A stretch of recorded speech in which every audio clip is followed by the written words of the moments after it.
Bienvenue à tous, c'est Info Soir. Voici les titres de ce vendredi. Le prix international Goy Peace 2018 décerné à Tokyo à son Altesse Royale la Princesse Lalla Hasna, présidente de la Fondation Mohamed VI pour la protection de l'environnement. Ce prix récompense chaque année le travail ou l'influence d'une personnalité pour le développement d'un monde durable et en paix. 12 tonnes de médicaments, 34 médecins de différentes spécialités, 2 hôpitaux médico-chirurgicaux de campagne seront déployés à Enfgou et Wawizirt, des structures qui permettront de venir en aide aux populations de ces régions durant cette période de grand froid. Construire pour mieux vivre ensemble, c'est le thème de la 17e édition du Salon international du bâtiment qui se tient à Casablanca. Pour en parler, nous recevons Bruno Koné, le ministre de la Construction, du Développement et de l'Urbanisme de Côte d'Ivoire et l'invité de ce journal. Un concert de musique classique complètement insolite. Hier soir, la 3e symphonie de Beethoven a résonné dans l'église Notre-Dame de Casablanca au son des instruments de musique de l'Orchestre Philharmonique du Maroc dirigé par Maxime Tortelier avec en prime la présence de Jean-François Zigel. Madame, Monsieur, bonsoir. C'est un prix qui récompense chaque année depuis 19 ans le travail ou l'influence d'une personnalité pour le développement d'un monde durable et en paix. Le prix international Goy Peace 2018 a été décerné à Tokyo à son Altesse Royale la Princesse Lalla Hasna, présidente de la Fondation Mohamed VI pour la protection de l'environnement. Une distinction qui vient couronner les efforts déployés par une princesse au service du développement. C'est un reportage de nos envoyés spéciaux au Japon, Jalil Abdel et Mohamed Richi, le récit est de Rizlan Taibi. Après Mikhail Gorbatchev, Bill Gates et Oscar Arias Sanchez, c'est son Altesse Royale, la Princesse Lalla Hasna, qui reçoit le prix international Goy Peace. Ce trophée prestigieux qui récompense chaque année le travail d'une personne pour le développement d'un monde durable et en paix a été remis à la présidente de la Fondation Mohamed VI pour la protection de l'environnement par le président du conseil d'administration de la Fondation Goy Peace pour les efforts inlassables de son Altesse Royale dans le domaine du développement durable. J'ai été honorée et flattée de remettre ce prix à son Altesse Royale, la Princesse Lalla Hasna, pour son engagement dans le domaine de l'environnement.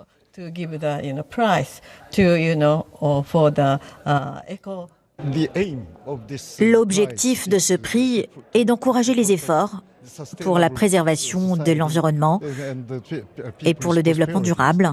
Et son Altesse Royale, à travers sa fondation, s'est illustrée dans le combat pour un meilleur environnement. La remise de ce prix s'est déroulée dans le cadre du forum créé demain, aujourd'hui, au cours duquel des distinctions ont été décernées aux vainqueurs du concours international de dissertation pour les jeunes, auquel ont participé des candidats de 162 pays. C'est une reconnaissance importante pour moi qui a renforcé ma confiance en moi. Cela m'encourage à continuer d'écrire. C'est une chance pour moi de dire au monde entier que le but de l'éducation n'est pas seulement d'aboutir à l'aisance matérielle, mais de construire des partenariats. Son Altesse Royale a également pris part à une table ronde sur le thème de l'intention à l'action. Et à la fin de cette cérémonie à laquelle des ambassadeurs d'une 50aine de pays accrédités à Tokyo ont pris part, son Altesse Royale, la Princesse Lalla Hasna, a posé pour une photo souvenir avec les lauréats. Son Altesse Royale qui, à cette occasion, a prononcé une allocution, un discours où la princesse a fait la jonction entre les deux facettes de son action, leadership pour l'environnement et engagement d'une mère pour l'avenir des enfants. Son Altesse Royale a expliqué l'action de sa fondation, un travail et une sensibilisation qui concernent tous les âges et toute la société afin de modifier les comportements en faveur de l'environnement. Le reportage de nos envoyés spéciaux au Japon, Jalil Abdel et Mohamed Richi, commentaire Samira Chtouani. Parée de sa nouvelle décoration représentant le prix international Goy Peace 2018, son Altesse Royale, la Princesse Lalla Hasna, a prononcé à Tokyo un discours face à de hautes personnalités marocaines et nippones et des ambassadeurs de 46 pays étrangers. Dans son allocution, la présidente de la Fondation Mohamed VI pour la protection de l'environnement souligne les efforts déployés par le Maroc et les défis à surmonter. En 2001, Sa Majesté le roi Mohamed VI avait créé la Fondation Mohamed VI pour la protection de l'environnement, dont l'objectif fut l'éducation, la sensibilisation et la protection de l'environnement. Des missions nobles et prometteuses qui demandent également de grandes responsabilités et implications. Son Altesse royale, la princesse Lala Hasna, a nettement insisté sur le lien entre l'éducation des enfants et les valeurs d'un meilleur avenir dans notre monde. Éduquer les enfants est une action qui vise à préparer les futures générations pour affronter le monde de demain. Dans cet immense défi qu'est la protection de l'environnement, l'éducation est le moyen qui prime sur tous les autres. Pour son Altesse royale, il faut éduquer pour faire émerger une nouvelle humanité en harmonie avec l'espace qui nous accueille. Notre fondation est ouverte au monde et nous devons justement inventer ensemble un monde différent, solidaire, où la responsabilité de la protection de l'environnement est une responsabilité partagée par tous, un effort égal pour tous. Cet engagement pour l'éducation des enfants que son Altesse royale la princesse Lala Hasna défend ici à Tokyo a apporté un écho concordant aux valeurs de la fondation Goy Peace qui l'a récompensé.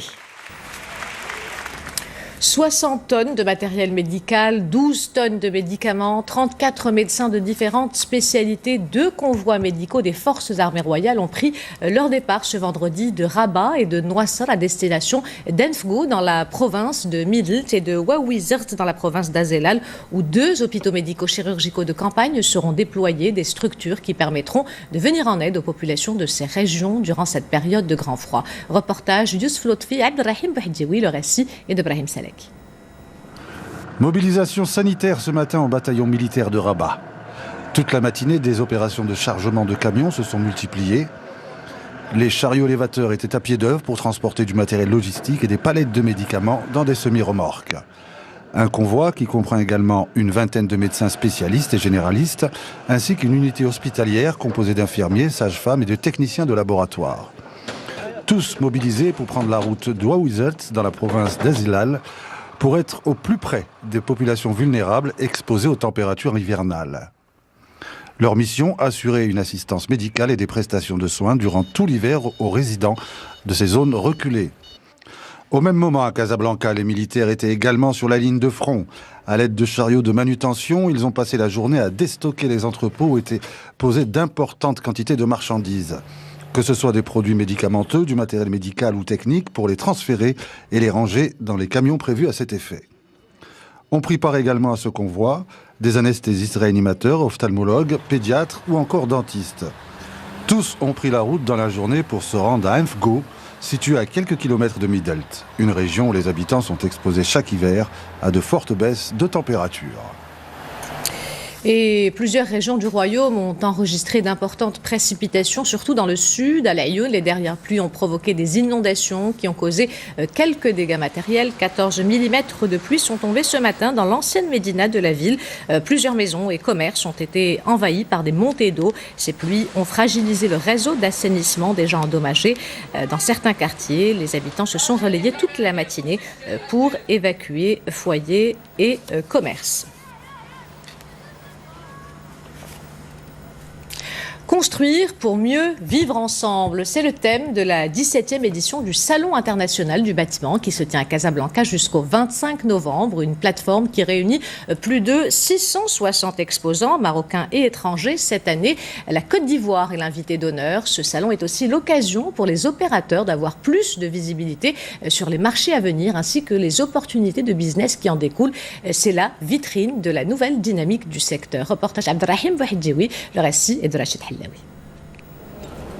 Plus de 660 exposants prennent part cette année au Salon international du bâtiment. Une édition 2018 placée sous le signe du renouveau et de l'innovation.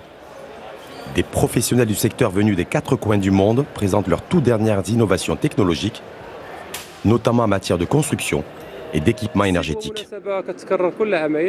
Le CIB est un rendez-vous qui se renouvelle tous les 2 ans. C'est l'occasion de rencontrer les professionnels, les promoteurs immobiliers, les architectes et les importateurs. Et ça permet de présenter au grand public les nouvelles créations du marché marocain.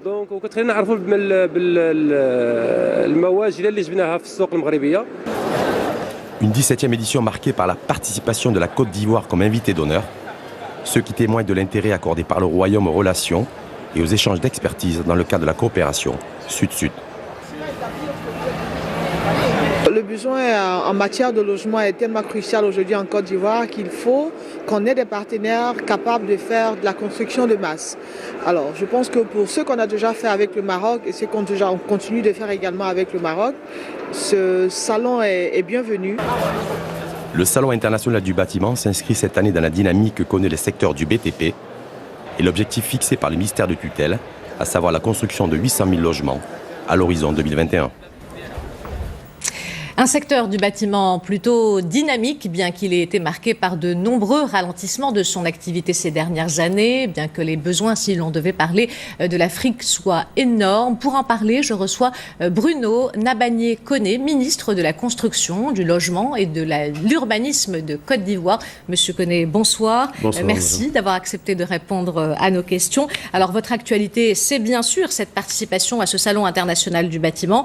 Vous avez occupé plusieurs portefeuilles ministériel au sein du gouvernement d'Alassane Ouattara depuis 2011. Mais ce dernier portefeuille, vous l'occupez seulement depuis 5 mois à peu près. Qu'est-ce que vous êtes venu constater à ce salon ? Mais vous l'avez dit vous-même, j'occupe ce poste depuis seulement 5 mois. Donc ma présence ici, c'est surtout venir apprendre. Venir apprendre auprès d'un pays qui pour nous est un modèle, le Maroc. C'est un pays qui a une grande avance en matière de gestion de l'urbanisme et une grande avance également en matière de gestion du logement social. Ce sont des préoccupations que nous avons en Côte d'Ivoire. Et par ailleurs, ce salon, c'est plus de 600 exposants. C'est 45 pays, je crois, représentés qui participent. Donc c'est l'occasion pour nous de venir là aussi voir ce qui se fait de mieux dans le monde. Entendre les uns et les autres, voir les équipements, les matériaux, de façon notre retour à Abidjan, à faire ce que nous devons faire pour nos populations. Alors, pour parler de la problématique du logement sur le continent, le mot crise n'est pas de trop, puisque 50% de la population urbaine africaine vit dans un bidonville, avec cela un parc de logements insuffisant et de mauvaise qualité. La Côte d'Ivoire n'y échappe pas. Comment est-ce que vous pensez qu'il faille aborder cette crise et surtout de quel esprit d'innovation il faut faire preuve ? Bon, la première chose à faire, c'est surtout ne pas imiter ce qui a été fait ailleurs. Il y a des modèles qui ont existé en Europe, aux États-Unis, etc. Et il nous faut sans doute rechercher un modèle propre à l'Afrique.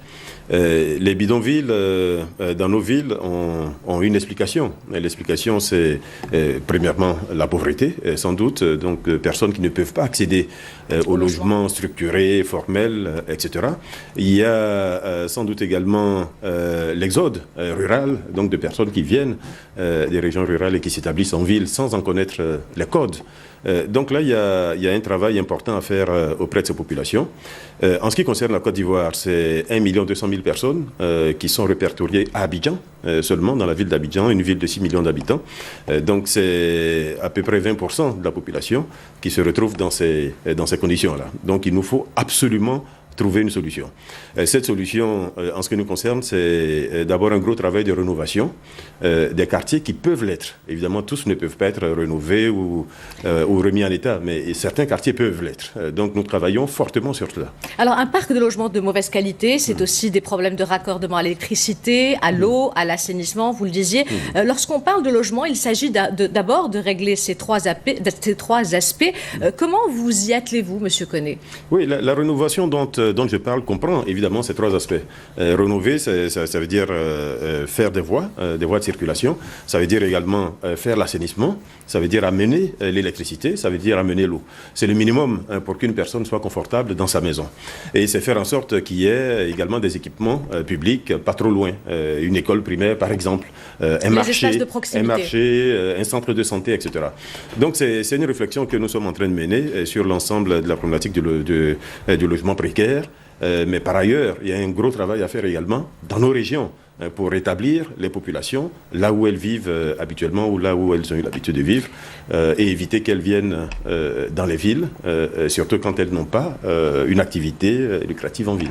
Alors, autre constat qui caractérise notre continent, Monsieur le Ministre, c'est l'urbanisation galopante. Elle est évaluée à 3% par an par les Nations Unies et couplée à un exode rural massif, vous le disiez. Ceci exige l'élaboration d'un modèle propre, à l'Afrique. Pensez-vous qu'il puisse se faire dans le cadre d'une coopération sud-sud chère à nos deux pays ? Sans aucun doute. Sans aucun doute, tout simplement parce que nos environnements sont relativement proches. Les problématiques sont proches. Il est évident que traiter la question, par exemple, des quartiers précaires à Casablanca ou à Abidjan, c'est sans doute beaucoup plus facile à faire en le faisant ensemble que de vouloir les traiter, par exemple, en imitant ce qui a été fait en Finlande, à Helsinki ou aux États-Unis, à New York. C'est là que vous disiez tout à l'heure, donc nous avons une proximité par rapport aux questions, par rapport aux problématiques, par rapport aux difficultés, sans doute également par rapport à nos moyens d'action. Donc nous avons intérêt à échanger, nous avons intérêt à partager nos expériences réciproques et surtout nous avons intérêt ensemble à rechercher une voie qui soit une voie africaine. En partie, ce que je disais tout à l'heure, mais il y a sans doute d'autres solutions à rechercher ensemble. Ce que nous faisons à travers les entretiens ou les échanges bilatéraux que nous avons, en particulier entre ceux que nous avons avec le Maroc. Alors une dernière question sur cette coopération sud-sud, justement, exemplaire concernant le Maroc et la Côte d'Ivoire. De très nombreux projets créent des synergies nouvelles tous les jours entre les deux pays, que ce soit sur le plan politique ou entrepreneurial. Là-dessus, Bruno Koné, votre appréciation de ce chemin commun? Ce chemin commun, de mon point de vue, c'est une réussite. C'est une réussite tout simplement parce que les chiffres sont là, ils le disent clairement. La coopération entre le Maroc et la Côte d'Ivoire, aujourd'hui, c'est plus de 160 accords économiques qui ont été signés. Le Maroc est le premier investisseur en Côte d'Ivoire aujourd'hui, avec 22% des entreprises qui sont enregistrées par rapport au Code des investissements ivoiriens. Nous notons également que la Côte d'Ivoire est la première destination des investissements marocains aujourd'hui. Nous notons également un flux très important au niveau économique, puisque les volumes d'échanges ont été multipliés par 3 entre 2011 et aujourd'hui. Nous notons de grandes entreprises marocaines qui sont établies en Côte d'Ivoire, dans le domaine de l'immobilier, dans celui de la santé, dans les télécoms, dans l'assurance, dans la banque, etc. etc. Dans tous les domaines. Nous sommes très heureux de cette coopération. Coopération d'ailleurs qui est aujourd'hui fortement tirée par l'économie, mais qui en réalité a été au départ poussée par la politique. Par la politique, en particulier les liens étroits qu'il y avait entre Sa Majesté le roi Hassan II au Maroc et le président Félix Houphouët-Boigny en Côte d'Ivoire. Et ce lien, heureusement, s'est poursuivi avec Sa Majesté le roi Mohamed VI, que Dieu l'assiste, et le président Alassane Ouattara en Côte d'Ivoire. Et aujourd'hui, nous notons également que cette coopération va dans d'autres domaines, au niveau militaire, au niveau culturel, au niveau académique, etc., etc. Donc il n'y a pas meilleure relation sud-sud. En ce qui concerne la Côte d'Ivoire, en tout cas, nous avons une excellente relation de coopération avec le Maroc et nous en sommes très heureux. Bruno Koné, merci d'avoir pris le temps de répondre à nos questions. Je rappelle que vous êtes ministre de la Construction, du Logement et de l'Urbanisme de Côte d'Ivoire. Merci à vous. À présent, un projet porté par 2M.ma, une série de capsules pour contribuer à la lutte contre la violence faite aux femmes, particulièrement celles qui surviennent dans l'espace public. 2M.ma qui s'associe pleinement à la campagne lancée à l'occasion de la Journée internationale de l'élimination de la violence faite aux femmes le 25 novembre. Je vous laisse découvrir cette initiative dans ce reportage de Salim Abneb. C'est l'un des 30 témoignages recueillis. Il illustre la diversité des violences de rue, qu'elles soient verbales, physiques ou sexuelles. Cette campagne, symboliquement baptisée donne la parole aux femmes confrontées au quotidien à des violences sexistes. Derrière cette initiative, une équipe motivée, déterminée à changer les mentalités. Nous avons eu beaucoup de mal à recueillir le témoignage de ces personnes. Très peu d'entre elles ont accepté de raconter leur expérience, leur vécu. Même pour celles confrontées régulièrement au harcèlement de rue, il nous est arrivé d'attendre toute la journée pour un seul témoignage. Et à travers ces spots, nous voulons libérer la parole afin que ce sujet ne soit plus tabou.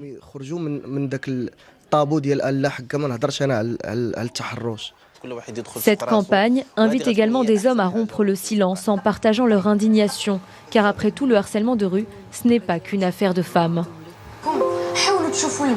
C'est très important parce qu'il faut montrer aussi que tous les hommes ne sont pas comme ça. Qu'il y a des hommes qui veulent que ça cesse, des hommes qui ne se reconnaissent pas dans ces actes qui sont vraiment inciviques et qui sont récurrents. Et au contraire, voilà, c'est dire qu'il n'y a pas que les femmes qui sont gênées par ça, même les hommes sont gênés par ça. À travers cette campagne, 2M souhaite interpeller les consciences et inviter chacun à réagir. Il est tout à fait naturel pour nous, en tant que médias, de faire partie de ces campagnes d'envergure internationale. C'est des causes qui nous sont chères, qui font partie, bien sûr, des valeurs du groupe 2M à travers ces différents supports, que ce soit la télévision, la radio ou le digital. Un ras-le-bol raconté sans fioriture que nous avons souhaité montrer aux Casablancais et Casablancaises dans la rue. الانسان خصو يحترم راسو هو الاول. علاش كلنا عندنا عائله، كلنا عندنا الوليدات، كلنا عندنا امواتنا، كلنا ما بغيش شي واحد يتبس عليهم في الزنقه. بطبيعه الحال باش كاع العالم، باش يعني المغرب بصفه خاصه والعالم كله بصفه عامه يتربى. زعما واخا نهضروا عليه ما غاديش يتحيد، عمره ما يتحيد. الناس اللي صوار اللي عاد بادين وهادو لا ما خصناش نخليوهم، خص حنا نرشدوهم عاد ديك الساعه باش هما يفهموا من عندهم. بطبيعه الحال خاص تكون حمله تحسيسيه، يعني تكون على عامه التراب الوطني، لان هذا المشكل هذا راه كيمس اي ام، اي بنت، اي اخت. Dès demain, 2M diffusera sur son site et ses réseaux sociaux tout au long du mois de novembre et décembre un témoignage chaque jour pour lutter contre les harcèlements de rue, tristement normalisés par certains individus. Et puis nous terminons cette édition avec un concert de musique classique complètement insolite. Hier soir, la 3e symphonie de Beethoven a résonné dans l'église Notre-Dame de Casablanca au son des instruments de musique de l'Orchestre Philharmonique du Maroc dirigé par Maxime Tortelier, avec en prime la présence de Jean-François Zigel. Le pianiste et improvisateur français a fait redécouvrir au public l'œuvre du compositeur allemand d'une autre manière, avec des explications et des histoires racontées tout au long de la soirée. Ce sont des images de Soumiyat Dohaimi commentées par Rita Sah.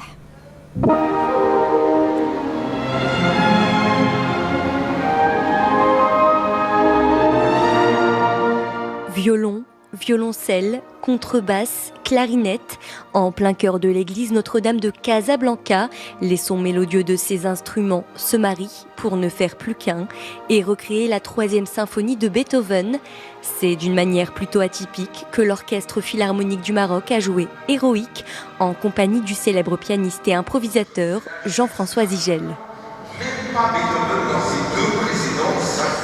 C'est un concert pas comme les autres dans la mesure où, au lieu de jouer tout simplement une symphonie d'un bout à l'autre, Jean-François Zigel, qui fait ça si bien, la présente, l'explique au public, mouvement par mouvement, en décortiquant la matière musicale. Peut-être que sans explication, on ne comprendrait pas, ou peut-être à un moment on s'ennuierait, je ne sais pas. Là, je pense qu'on prend les gens par la main et qu'on les amène très facilement au cœur de cette œuvre. C'est rappeler qu'un thème, c'est comme un être humain. Ça peut avoir des humeurs différentes. Devant des mélomanes attentifs, Jean-François Zigel explique ce qu'est un concerto, une sonate, un thème et relate l'histoire d'Héroïque qui est celle de son créateur de génie. Entre 1802 et 1804, Beethoven donne vie à cette œuvre qui devait porter le nom de Bonaparte. Elle sera jouée pour la première fois en public à Vienne en 1805. 2 siècles plus tard, à Casablanca, la 3e symphonie donne toujours autant de frissons aux spectateurs.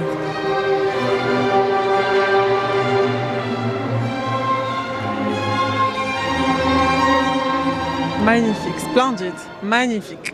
Grandiose, voilà, comme l'était Beethoven, à sa grande valeur.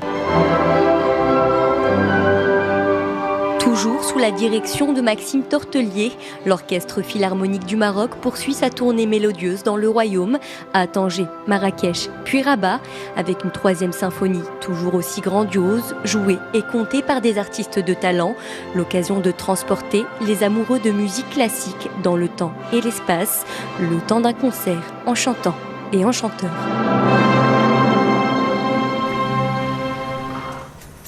C'est avant de nous quitter, je vous rappelle l'une des principales informations de ce journal. C'est un prix qui récompense chaque année depuis 19 ans le travail ou l'influence d'une personnalité pour le développement d'un monde durable et en paix. Le prix international Goy Peace 2018 a été décerné à Tokyo à son Altesse royale, la princesse Lala Hasna, présidente de la fondation Mohammed VI pour la protection de l'environnement. Une distinction qui vient couronner les efforts déployés par une princesse au service du développement. Son Altesse royale qui à cette occasion a prononcé une allocution, un discours où son Altesse royale a expliqué l'action de sa fondation, un travail ou une sensibilisation qui concerne tous les âges et toute la société afin de modifier les comportements en faveur de l'environnement. C'est la fin de cette édition. L'information se poursuit sur notre site 2m.ma et sur l'application My2M. Le prochain journal El Messaïa vous sera présenté par Zahra Aïti Hel. Quant à moi, j'aurai le plaisir de vous retrouver demain à 20h15. En attendant, portez-vous bien et excellente soirée à tous.